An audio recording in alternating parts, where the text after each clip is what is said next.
Astaghfirullah.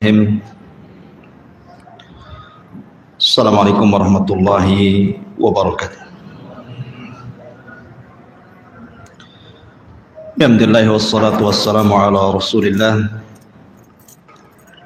wa ala alihi wa sahbihi wa mawalah wa la hawla wa la quwata illa billahi wa ba'du. Qala Allahu azza wa jalla ya ayyuhalladzina amanu taqullaha haqqa tuqatih wa la tamutunna illa wa antum muslimun.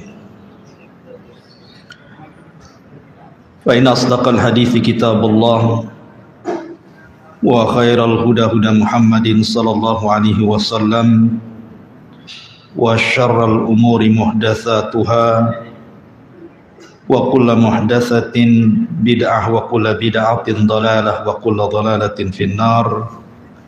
Ajaranillah wa iyyakum minal bid'ah wad dhalalati wan nar. Alhamdulillah, di malam hari ini kembali kita bisa duduk di Masjid Pontrenis ini dan kita masih melanjutkan kajian yang lalu tentang alam para malaikat. Kemarin kita sudah disinggung dalam muqaddimah bicara tentang alam malaikat. Malaikat adalah makhluk dari makhluk Allah Subhanahu wa ta'ala. Sehebat apapun para malaikat, malaikat tidak punya rububiyah Allah, apalagi uluhiyah Allah Subhanahu wa ta'ala. Mereka sama dengan kita. Padahal kalau kita melihat kekuatan para malaikat itu luar biasa. Jibril alaihi salatu wassalam ketika menghancurkan negeri Sodom itu, bukan satu kota yang dihancurkan, 7 kota. Yang cukup dengan satu sayapnya ditancapkan ke 7 kota itu, langsung diangkat ke langit. Kemudian sampai di langit, ditumpahkan lagi ke bumi. Itu satu malaikat. Belum lagi kalau kita menceritakan tentang malaikat yang memikul arsy Allah Subhanahu wa ta'ala. Ketika Nabi SAW diizinkan untuk mensifatkan malaikat yang memikul arsy itu, kakinya berada di dasar bumi, kemudian badannya menjulang ke langit sampai 7 lapis langit, dan kemudian bahunya sampai memikul arsy Allah Subhanahu wa ta'ala. Itu satu malaikat memikul arsy sebesar itu. Tetapi walaupun demikian, kita katakan bahwa malaikat tetaplah malaikat. Dia adalah makhluk Allah Subhanahu wa ta'ala. Tidak boleh orang menyembah para malaikat seperti yang dilakukan orang-orang musyrik jahiliyah. Mereka menganggap bahwa Tuhan-Tuhan yang mereka sembah seperti Lata, Uzza, Manat dan yang semacamnya, mereka mengatakan itu banatullah, anak-anak putrinya Allah. Maha suci Allah dari apa yang mereka katakan. Ma'asyiral muslimin yang dimuliakan Allah Subhanahu wa ta'ala, adapun jumlah para malaikat, maka sering saya katakan berdasarkan firman Allah Subhanahu wa ta'ala, wa ma ya'lamu junuda rabbika illa hu wa ma huwa illa dzikra lil bashar. Tidak ada yang tahu jumlah berapa para malaikat kecuali Allah Subhanahu wa ta'ala. Ketika Nabi SAW menyebutkan malaikat yang menggeret Jahannam saja, di mana Rasul mengatakan Jahannam itu memiliki 70 tali kekang. setiap satu kali tali kekang itu yang menggeret berapa malaikat? 70.000. 70.000 kali 70.000. Itu baru yang menggeret jahannam, khazanatun nar namanya. Malaikat-malaikat penjaga neraka. Sebanyak itu. Makanya Nabi SAW ketika mengatakan attatis sama, langit karena saking beratnya yang di atasnya itu sampai attatis sama, sampai mengeluarkan suara langit itu saking beratnya para malaikat yang ada di atasnya. Wa huqqala an ta'id, dan sudah berhak langit itu mengeluarkan suara seperti itu. Kenapa? Karena Nabi SAW mengatakan setiap 4 jari di langit itu ada malaikat yang berdiri sampai kiamat, ruku sampai kiamat, sujud sampai kiamat. Apabila ditiupkan sangkakala, baru mereka kemudian menengadahkan wajah-wajah mereka kepada Allah dan mengatakan, Ya Rabb, ma na'buduka haqqa ibadati, ma na'buduka haqqa ibadatika. Ya Rabb, kami minta maaf, kami belum mampu betul-betul menyembah. Padahal sudah sujud dari awal penciptaan sampai kiamat tuh. Ngomong gitu dia. Kami belum mampu betul-betul menyembah diri, apalagi kita. Harusnya kata-kata itu kita yang ngomong. Belum lagi Nabi SAW pernah melihat Baitul Ma'mur. Satu hari di Baitul Ma'mur, malaikat yang masuk tawaf itu sebanyak 70.000. Kemudian tawaf beribadah, keluar tanpa kembali. Besoknya malaikat datang dengan jumlah yang sama, tapi malaikat yang lainnya. Dan seperti itu setiap hari pergantian malaikat sebanyak 70.000 para malaikat yang tawaf di Baitul Ma'mur. Dan malaikat tidak ada yang berdosa. Kalau antum lihat ke langit, dari langit pertama, kedua, ketiga, keempat, kelima, keenam, ketujuh sampai ke Arasy, itu dipenuhi dengan para malaikat. Dan tidak ada maksiat di langit itu. Maksiat di langit itu cuma 1 kali. Ketika iblis tak mau sujud kepada Adam, itu saja. Selepas itu tidak ada maksiat di langit. Karena para malaikat itu wa yaf'aluna ma yu'marun, mereka melakukan apapun yang diperintahkan Allah Subhanahu wa taala. Dan mereka adalah para tentara Allah. Dari sini menunjukkan keagungan Allah. Sementara jumlah malaikat itu tidak seberapa dibandingkan jumlah para malaikat. Makanya ada istilah, sekalipun manusia dan jin ini kufur kepada Allah Subhanahu wa taala, tidak akan mengurangi kekuasaannya. Sekalipun jin dan manusia beriman, tidak pun menambah kekuasaan Allah. Karena Allah penuh dengan tentaranya para malaikat yang tidak pernah bermaksiat kepadanya. Ma'asyiral muslimin yang dimuliakan Allah Azza wa Jalla, Al-Quran ada menyebutkan beberapa nama dan juga hadis Nabi SAW seperti Jibril, Mikail, Israfil, Malakul Maut, kemudian Ridwan, Zabaniyah, Hamalatul Arash, malaikat hafadha yang menjaga kita, malaikat kiram al-katibin yang mencatat kita, dan begitu seterusnya. Adapun kalau kita bicara tentang sifat-sifat para malaikat secara singkat, malaikat adalah makhluk yang tidak makan. Mereka tidak minum, tidak kencing, tidak buang hajat, dan mereka tidak mengeluarkan kotoran dari badannya. Jumlah mereka tadi saya katakan tidak terbilang, yang tahu hanya Allah Subhanahu wa taala, dan mereka bisa tasyakkul, beralih rupa. Di antara mereka ada yang ditugaskan oleh Allah untuk memikul arsy. Di antara mereka ada yang ditugaskan oleh Allah Subhanahu wa taala sebagai penjaga jahannam, dan jumlahnya 19. berdasarkan nas Al-Quran 19 malaikat, dan mereka memiliki kekuatan yang luar biasa. Walaupun 19, tapi kekuatannya melebihi malaikat-malaikat yang banyak. Di antara mereka adalah para penjaga sorga. Di antara mereka sahibul wahyi yang khusus menurunkan wahyu seperti Jibril. Kemudian di sana ada Raqib dan Atid yang mencatat kiri kanan kita.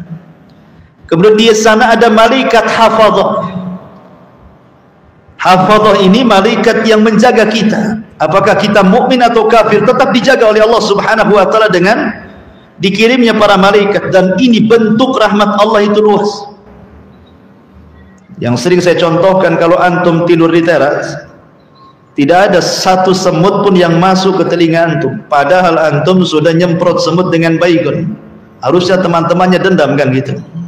Kalau mereka mau, dia bawa gengnya tuh orang itu yang sudah nyemprot saya, masuk aja ke telinga rame-rame. Tak ada juga ya.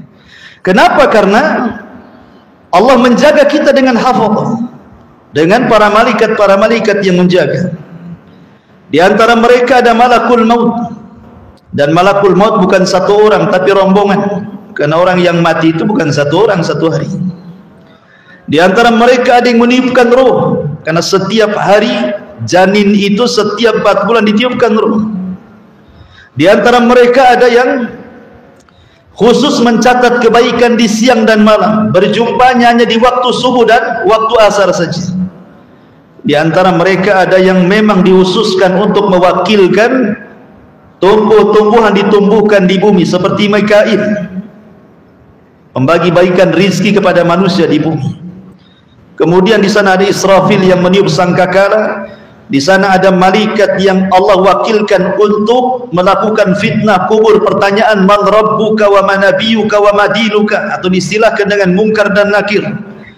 Dan banyak sekali para malaikat yang ditugaskan Allah Subhanahu wa taala. Ma'asyiral muslimin yang dimuliakan Allah Subhanahu wa taala. Baik. Tetapi malam ini kita akan menyebutkan beberapa kaitan malaikat dengan kita. Kapan malaikat itu mendoakan kita? Kapan malaikat membenci kita? Kapan malaikat melaknat kita?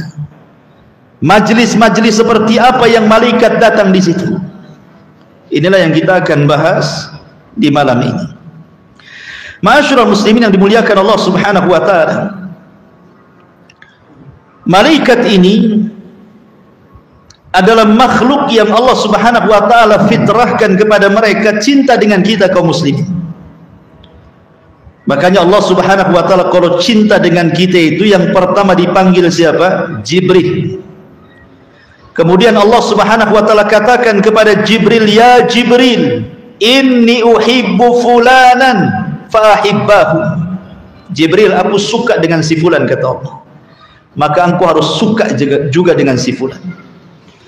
Maka Jibril memanggil seluruh malaikat yang ada di bumi, yang ada di langit, dan yang sedang bertugas dimanapun, dan mengatakan, ya malaikat Allah, innallaha ahabba fulanan faahibbuhu. Wahai malaikat-malaikat Allah, dimanapun kalian berada, Allah sudah suka dengan si fulan, maka kalian semua harus suka dengan si fulan. Maka ketika itu Allah Subhanahu wa taala menanamkan kecintaan kepada si fulan tersebut, kecintaan penduduk langit dan kecintaan penduduk bumi. Dengan sebab itu Allah tanamkan dua kecintaan. Kecintaan penduduk langit maksudnya para malaikat, kecintaan penduduk bumi maksudnya manusia dan jin. Lalu apa faedahnya antum dicintai malaikat itu? Dan apa faedahnya antum dicintai manusia?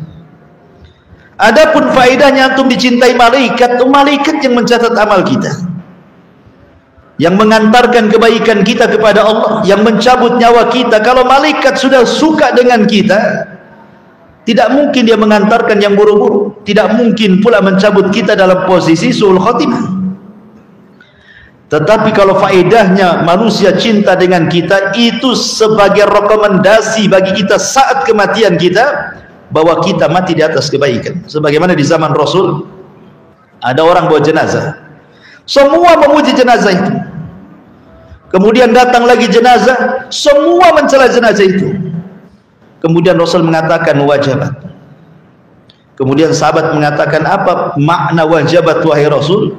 Maka Rasul mengatakan, jenazah yang pertama yang dipuji manusia, wajabat lahul jannah, maka dia pasti masuk surga. Tapi jenazah yang kedua yang dicaci maki, dicela manusia, wajabat lahun nar, maka dia wajib masuk neraka. Jadi tazkiyah manusia terkadang penting. Makanya kalau jenazah disolatkan 40 orang yang tidak menyekutukan Allah, semua bertauhid, kecuali akan mendapatkan syafaat jenazah itu. Ma'asyiral muslimin yang dimuliakan Allah Subhanahu wa taala, kecintaan malaikat kepada orang-orang yang beriman itu sampai membantu dalam peperangan. Perang Badar, kalaulah bukan karena Allah, kemudian 5.000 malaikat dipimpin Jibril, sudah kalah tuh perang Badar itu. Tapi Allah turunkan 5.000 malaikat dipimpin Jibril, menang perang itu. Kemudian juga saking senangnya malaikat kepada orang-orang yang beriman, mereka bersalawat. Sebagaimana Allah Subhanahu wa taala mengatakan dalam surah Al-Ahzab 43, huwallazi yusalli 'alaikum wa malaikatuhu liyukhrijakum minadh-dhulumati ilan nur wa kana bil mu'minina rahima. Dialah Allah yang telah bersalawat kepada kalian. Kalau salawatnya Allah, maksudnya Allah memberikan rahmat. Kalau ada kalimat salawat dari Allah, artinya Allah memberikan rahmat. Seperti innallaha wa malaikatahu yusalluna 'alan nabi. Ya. Sesungguhnya Allah dan para malaikatnya bersalawat kepada Nabi. Maksud salawatnya Allah apa? Memberikan rahmat. Maksudnya salawatnya malaikat apa maksudnya? Mendoakan dan memintakan ampun akan dosa-dosa kita. Jadi malaikat itu mendoakan kebaikan kepada kita dan juga mendoakan ampunan kepada kita. Walladzi yusalli 'alaikum wa malaikatuhu liyukhrijakum minadh-dhulumati ilan nur. Ma'asyiral muslimin yang dimuliakan Allah Azza wa Jalla, bahkan malaikat itu hadir di majlis-majlis ilmu, di majlis-majlis zikir, di majlis-majlis yang dibacakan Al-Quran di situ. Baik di masjid, baik di rumah, baik di majlis taklim, dimanapun. Kalau majlis itu ada zikirnya, ada mempelajari halal haramnya, ada bacaan hadis dan Qurannya, maka malaikat akan datang. Kemudian malaikat akan mendoakan dan memintakan ampun kepada orang-orang yang ada di majlis itu. Dan itu berdasarkan hadis Abu Hurairah radhiyallahu anhu. Kemudian juga para malaikat, mereka tidak pernah lepas dari kita. Malaikat itu tidak pernah akan lepas dari kita. Di sana ada malaikat raqib dan atid. Sejak kita lahir sudah diwakilkan oleh Allah untuk mencatat kebaikan dia dan menjadi korin dia yang baik. Belum lagi kesehari-hariannya. Tadi saya katakan ada malaikat itu yang setiap pagi dia memperhatikan kita dan mencatat amalan kita sampai waktu asar. Kemudian di waktu asar mereka naik ke langit, kemudian meletakkan catatan kebaikan kita di Sidratil Muntaha. Kemudian ganti dengan malaikat yang di malam hari memperhatikan kita terus, kemudian mencatat kebaikan kita di malam hari. Apakah kita tahajud, apakah kita witir, apakah kita zikir, apakah kita baca Quran, apakah kita tafakkur, dicatat semuanya sampai waktu subuh. Kemudian naik, kemudian diangkat ke langit dan diletakkan di Sidratil Muntaha. Jadi malaikat itu terus akan memperhatikan manusia. Termasuk juga malaikat itu ada yang ditugaskan ikhwan, hanya menyampaikan sholawat ke kuburan Nabi. Jadi kalau antum bersolawat Allahumma salli ala Sayyidina Muhammad, ini ada malaikat yang menyampaikan sholawat saya, langsung melesat ke kuburan Nabi. Kemudian disampaikan, ya Nabi Allah, si fulan bersolawat kepadamu, maka Rasul akan bersolawat 10 kali kepada kita. 1 kali bersalawat kepada Nabi, Rasul bersalawat berapa? 10 kali kepada kita. Ya. Jadi ada malaikat-malaikat yang mereka mengaminkan setiap doa orang-orang yang beriman saat berdoa. Makanya Nabi SAW mengatakan, da'watul mar'il muslim li akhihi bi dhahril ghaibi mustajabatun inda ra'sihi malakun kullama da'a li akhihi bi khairin qala al malakul muwakkal bihi amin walaka bimithli. Doa seseorang kepada saudaranya tanpa sepengetahuan dia, maka ketika dia berdoa ada malaikat di atas kepala kita. Setiap kita berdoa untuk saudara kita tanpa sepengetahuannya, malaikat yang di atas kepala mengatakan, dan kau akan mendapatkan hal yang sama dengan doamu kepada saudara. Jadi kalau seandainya antum berdoa kepada saya, ya Allah mudah-mudahan diberikan istri lagi lah Bu Merah itu, maka malaikat di atas kepala antum juga, gitu maksudnya, paham ya?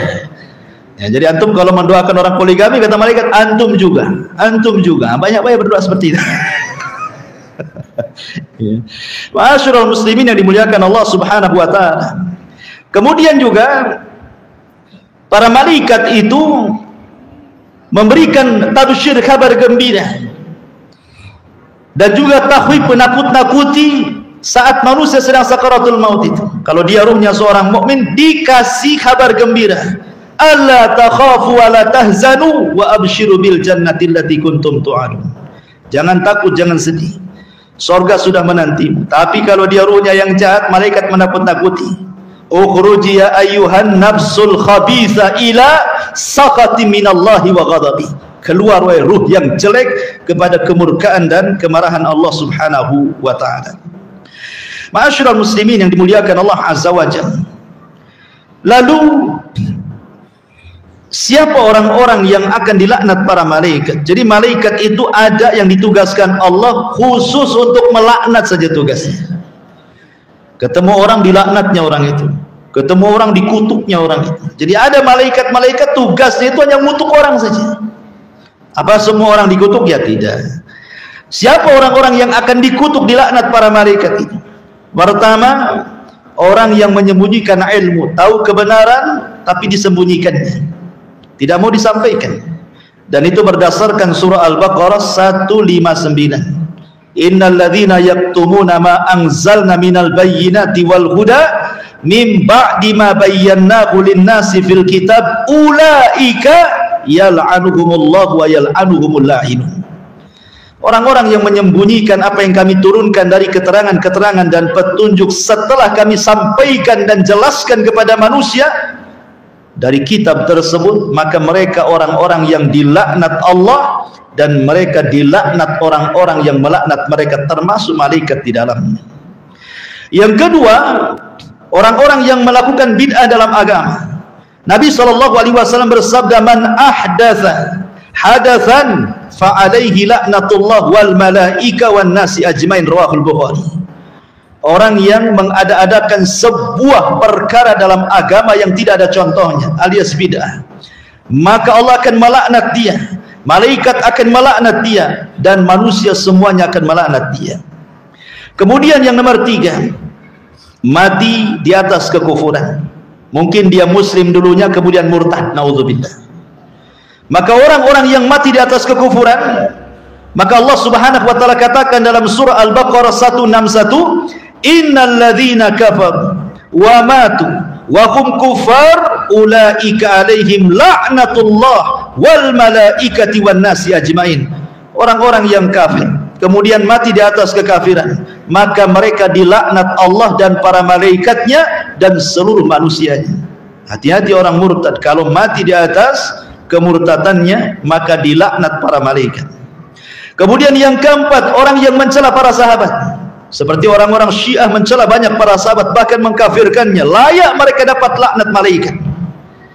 Orang-orang Nawasib, orang-orang Khawarij yang mencela para sahabat Nabi SAW, layak mereka mendapatkan laknat para malaikat, berdasarkan sabda Rasul yang dikeluarkan oleh Imam At-Tabrani dalam Mu'jamnya, man sabba ashabi fa alaihi la'natullah wa malaikatuhu wan nas ajmain. Siapa yang mencela sahabatku, maka dia berhak mendapatkan laknat Allah, para malaikatnya dan seluruh manusia. Kemudian juga orang yang menakut-nakuti saudaranya seorang muslim dengan senjata. Kalau sekarang tidak dengan senjata, dengan handphone. Awas kau ya, ketemu di mana kita, awas ya kan, gitu ya. Dan ada orang nakut-nakuti dengan handphone, diteror. Ya.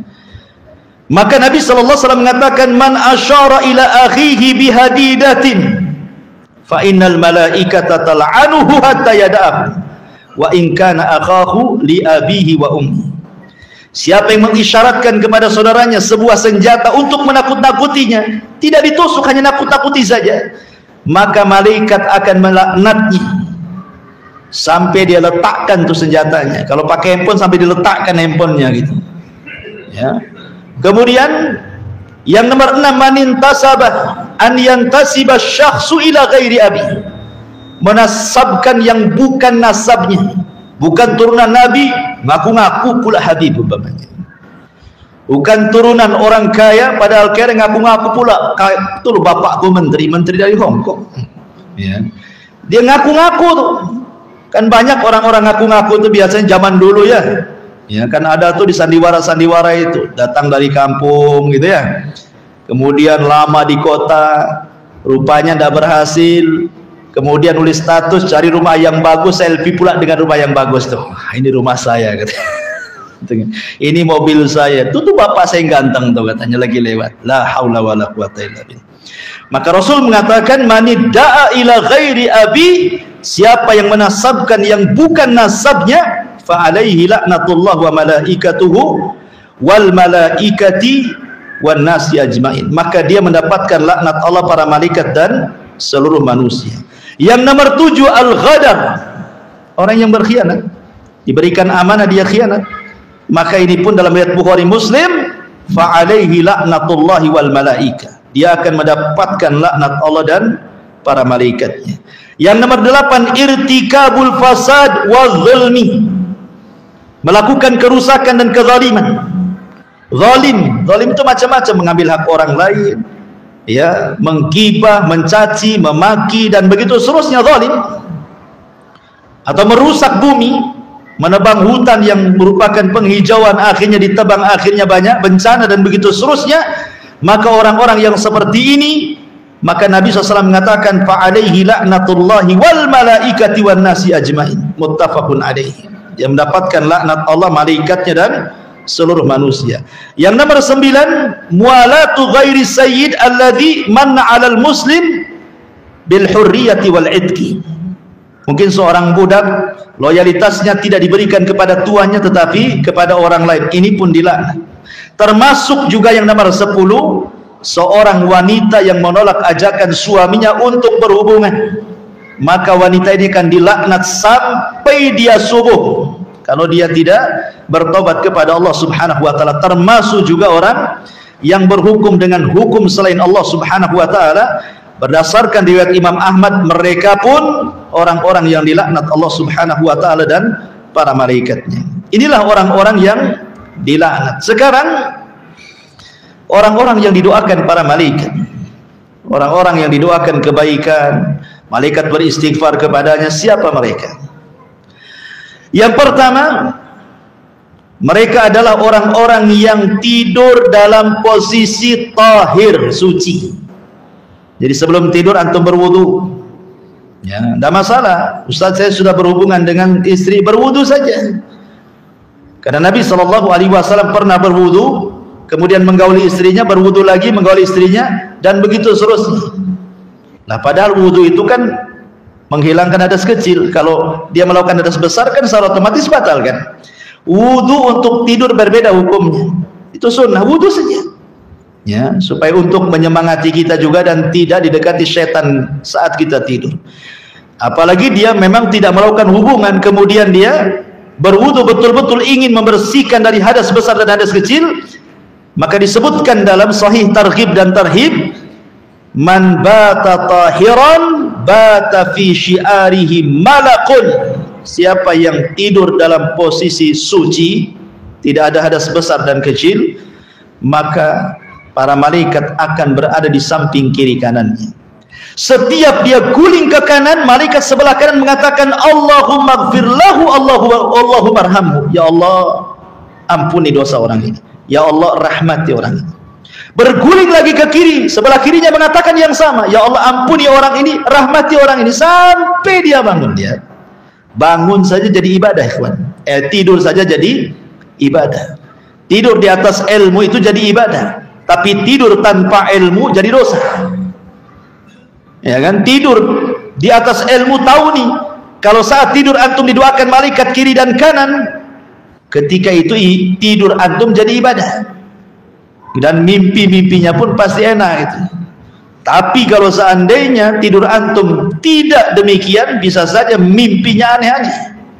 Ya, ini yang pertama. Yang kedua, muntadirus sholat, orang-orang yang menunggu sholat. Nah, seperti kita ini sedang menunggu sholat nih. Dari maghrib tadi sholat, sambil nunggu sholat ada pengajian nunggu sholat isya, kan itu.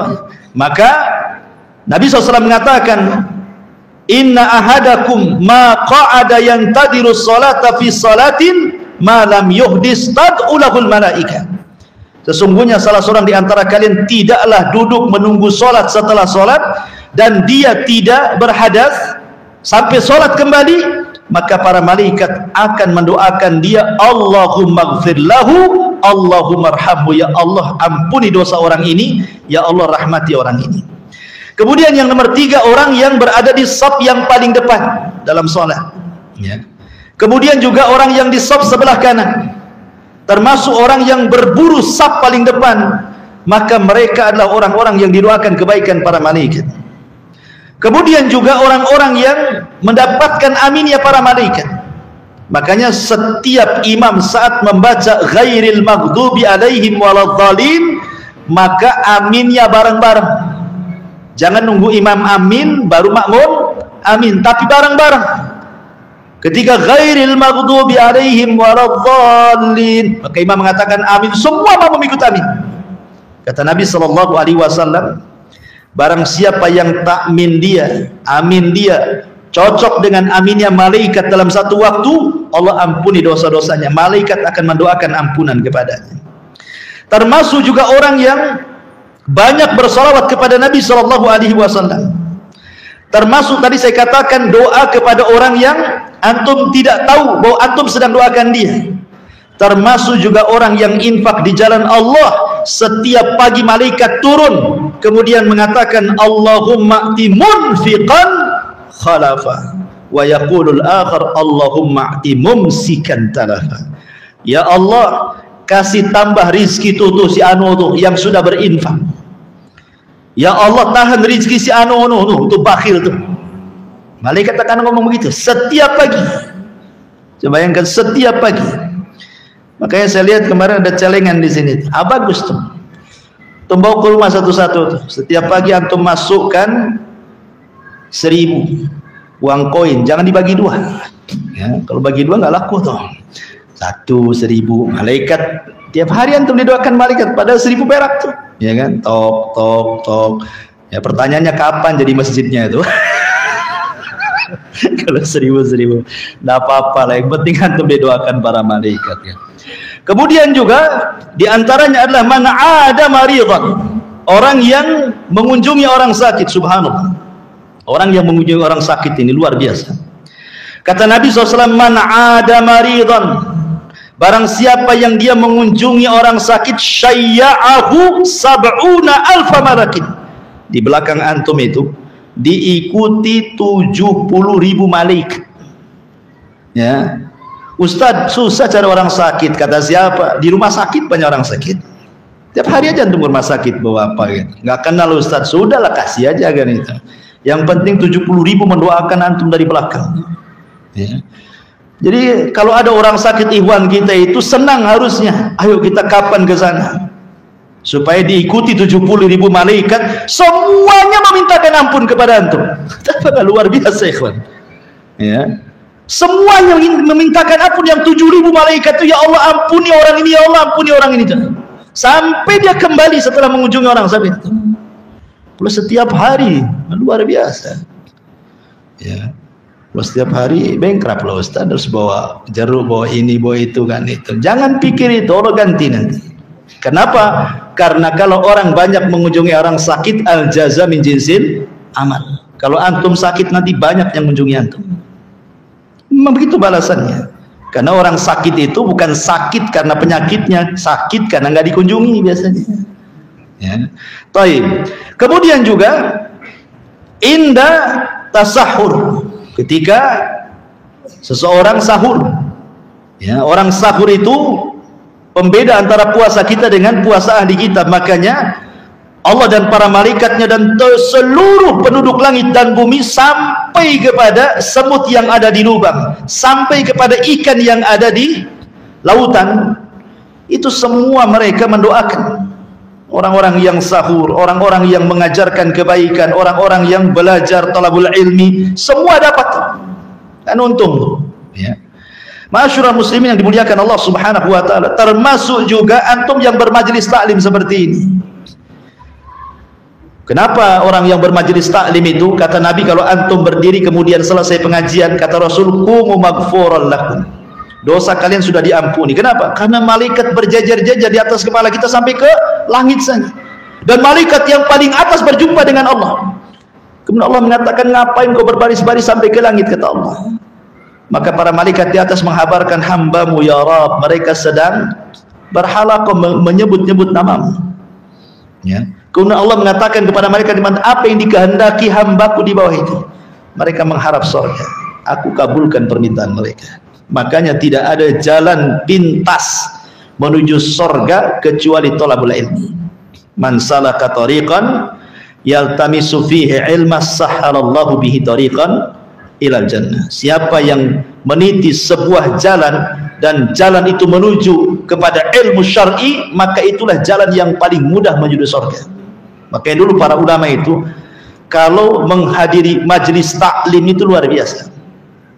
Antum tahu Abu Yusuf, muridnya Abu Hanifah, dihabarkan padanya anaknya meninggal. Dia bayar orang, karena dia kaya, dia bayar orang, tolong urus jenazah anak saya. Kemudian dikatakan, kenapa kau tidak urus, itu kan anakmu? Oh, tidak bisa, kalau saya mengurus jenazah anakku nanti aku luput pelajaran Abu Hanifah, katanya. Sampai dia mewakilkan orang untuk menguburkan jenazah anaknya, takut luput pelajaran Abu Hanifah. Antum mau telat ngaji sama saya, gak peduli amat, katanya. Ya. Gak datang pun gak peduli, kan nanti minggu depan ada lagi, katanya. Subhanallah, kan. Ma'asyiral muslimin yang dimuliakan Allah Azza wa Jalla. Inilah diantara orang-orang yang didoakan kebaikan oleh para malaikatnya. Ada amalan-amalan itu yang malaikat nyingkir dari kita, nggak mau dekat-dekat dengan kita. Ya. Seperti apa? Orang-orang yang durhaka kepada orang tua, orang-orang yang memutus silaturahim. Kata Nabi sallallahu alaihi wasallam dari hadis Abdullah ibn Ubay radhiyallahu anhuma, anna Nabi sallallahu alaihi wasallam qala, innal malaikata la tanzil ala qaumin fihim qati'ur rahim. Malaikat tidak akan turun kepada kaum yang di situ sedang memutus silaturahim, sedang durhaka dengan orang tuanya. Nggak akan ada malaikat, malaikat menjauh. Ya. Kemudian yang kedua, antum memelihara anjing tanpa ada unsur darurat. Ya, senang-senang saja, nampak lucu kayak kucing gitu kan. Boleh juga nih. Sampai anjing itu harganya bukan 100.000, ada yang juta-juta tuh, 100 juta pun ada. Ya, padahal lihat, Nabi Shallallahu Alaihi Wasallam mengatakan bahwa malaikat-malaikat tidak akan masuk ke rumah yang di dalamnya ada anjing.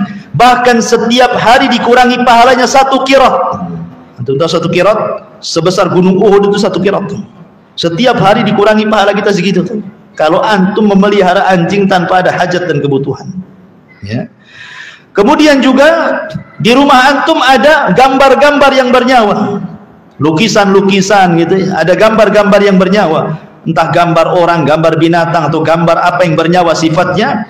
Maka Rasul mengatakan, la tadkhulul malaikatu baitan fihi kalbun wala suratun. Malaikat tidak akan masuk ke rumah yang ada anjing dan ada gambar yang bernyawanya.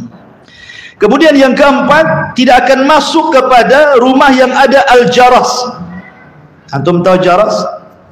Jaras seperti lonceng, itu namanya jaras ya.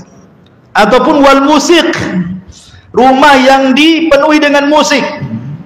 Di zaman Rasul tidak ada musik keluar dari rumah itu, semua Quran. Di zaman sekarang tidak ada satu pun rumah kecuali Quran musik. Terbalik kan itu. Maka Nabi SAW mengatakan la tadkhulul malaikatu baitan fihi jarasun. Malaikat tidak akan masuk ke rumah yang ada jarasnya, loncengnya. Dalam riwayat kata para ulama, jaras itu maksudnya mazamiru syaitan, seruling syaitan, nyanyian, musik ya. Karena namanya musik dengan Quran itu berlain arah tuh. Orang kalau cinta musik benci Quran, kalau orang cinta Quran benci musik. Tidak bisa 50-50 itu. 50-50 lah Ustaz, 50% Quran, 50% musik, hilang Qurannya ya.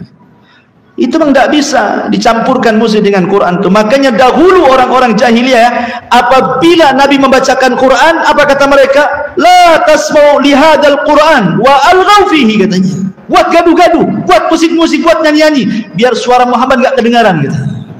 Itulah orang jahiliyah seperti itu ya. Karena musik itu dari syaitan ya. Sementara Al-Quran dari Allah Subhanahu wa ta'ala. Tidak mungkin syaitan dengan Allah, kalamullah berjumpa kan itu. Kemudian diantaranya malaikat akan pergi adalah wujudur rawaih al-kariha fil bait, rumah yang bau ya, nggak pernah disapu, nggak pernah dipel gitu kan, bau pokoknya. Antum di depan rumahnya parit kotor loh, nggak pernah dibersihkan, nunggu kerja bakti RT, mikirlah ya kan. Itu udah ada malaikat tuh. Yang penting soal parit sebelah bau terserah, yang penting rumah kita parit bagus kan itu ya. Nampak nih sapi teng nih bau-bau, tutup ya. Karena tidak suka malaikat yang bau-bau. Makanya kenapa Nabi SAW mengusir orang yang mulutnya bau bawang ketika hendak sholat? Kenapa? Karena malaikat yata'adza bihi kama yata'adza bihi banu Adam, kata Rasul. Karena malaikat tersakiti sama dengan kita, yang di sampingnya juga tersakiti dengan bau manusia ya. Makanya Rasul mengusir orang yang bau bawang, suruh bersiwak dulu. Termasuk juga wujudul bauli al-muntaqi fil baiti. Seseorang meletakkan najis di rumahnya, seperti umpamanya antum merawat orang sakit nih ya, terkadang dia tidak bisa kencing, terpaksa ditaruh di aqua gitu. Kalau sudah penuh cepat buang biar bersih ya, karena malaikat tidak suka di situ ada najis-najis yang tergenang. Apalagi diletakkan, buat apa juga kan. Kadang-kadang ada orang penakut tidak mau ke kamar mandi, kencing pula di botol aqua lupa pula dia tak buang gitu kan. Dari sekarang antum lihat tuh, ada nggak tuh botol aqua yang ada kencing ya, periksa tuh ya. Jadi karena malaikat tidak suka tuh ada najis-najis, ada kotoran-kotoran. Karena Islam itu mengajarkan kebersihan ikhwan. Malaikat suka yang bersih-bersih, sebagaimana setan suka yang kotor-kotor, tempatnya di tong-tong sampah, di tempat-tempat bau. Maka malaikat sebaliknya dibandingkan daripada syaitan. Makanya Nabi SAW mengajarkan sampai badan Rasul itu seolah-olah berapa kilo itu sudah kecium tuh. Rasul mau datang nih. Kenapa? Harumnya sudah nampak. Kalau antum baunya lu, ini mau datang nih, siapa si Anu? Baunya sudah masuk di hidung ini, kan masalah ikhwan ya. Jadi di sini malaikat tidak suka dengan, dia akan pergi malaikat-malaikat dari bau-bau, dari sampah-sampah, dari kotoran. Maka ini tugasnya ibu-ibu, jangan malas kebersihan. Dan tugas bapak-bapak juga jangan ngotori rumah.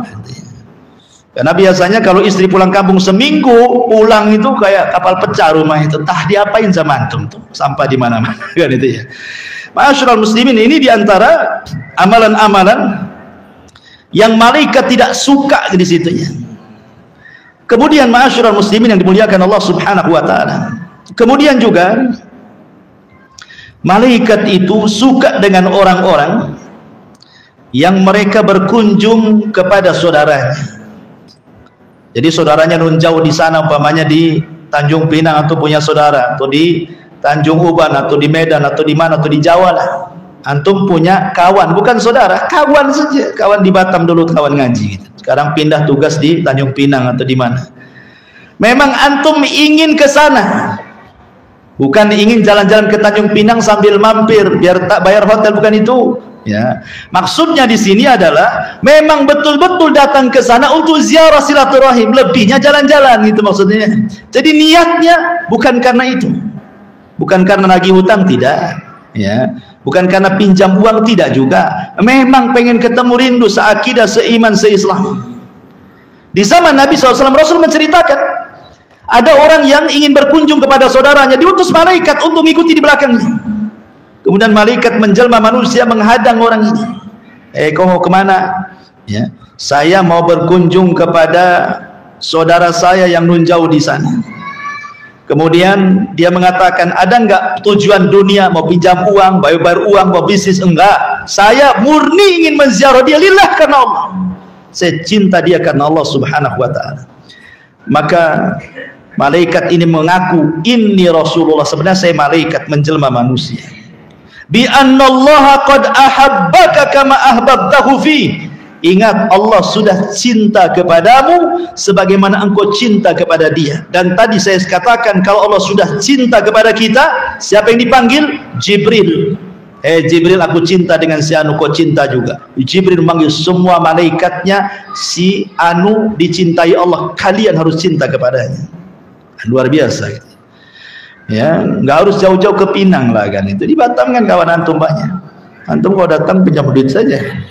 Sekali-kali datang, penting silaturahim, bawalah buah-buahan hadiah, ya kan? Kemudian pulang lagi, jangan pula mengharap kapan dia datang. Kemarin saya sudah datang, bawa ini, bawa itu, awas kalau tak datang. Itu namanya barter tuh. Ya, bukan seperti itu. Kita berkunjung lillah, bukan karena antum pancing dengan satu kresek salak supaya dapat 3 kresek mangga, bukan itu. Itu judi namanya. Kan itu ya. Nggak boleh seperti itu. Sudah isya belum? Pas ya. Oke, alhamdulillah. Subhanakallah bihamdika, asyhadu an la ilaha illa anta, astaghfiruka wa atubu ilaik. Wallahu ta'ala alam. Assalamualaikum warahmatullahi wabarakatuh.